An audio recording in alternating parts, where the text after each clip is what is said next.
anong darating sa inyo na opportunity, tanggapin at tanggapin mo. Kasi hindi mo naman na-expect kung anong mangyayari sa'yo or kung anong magiging maganda talaga kung ano pa sa akin.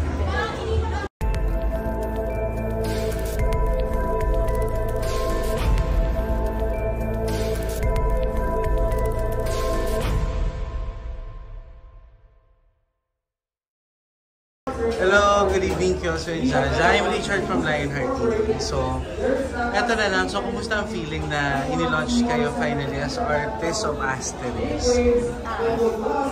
Siyempre po, isa pong malaking opportunity po para sa amin to. Para po makilala po kami as artist under ng Asterisk Management.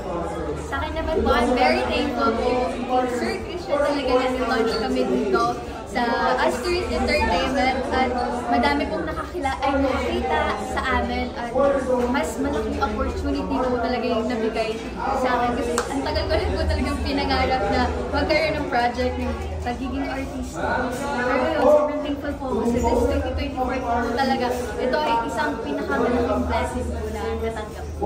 And ito, syempre, since technically part na kayo ng showbiz, so and narinig ko kanina sa tanong ko kanina kay Christian na they're planning to do a digital series for the two of you. So, paano nyo na tinitake to? Na syempre, parang, though despite na sabi nyo nananatili kayong friends, syempre, sa ayaw nyo sa hindi may magpupush at magpupush sa inyo since minamaterialize na rin naman yung project for you. Ayun po, tinatanggap na lang po namin kung ano yung bibigay. Tatanggapin at tatanggapin po namin kasi sayang naman po.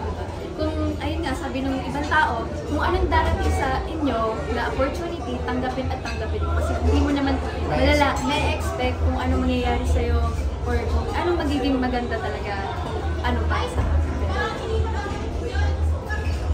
Ayun lang, katulad lang din ang sinabi niya na parang mag-risk lang ng mag-risk sa mga gano'n na opportunity kasi hindi naman natin alam kung kailan mangyayari ulit.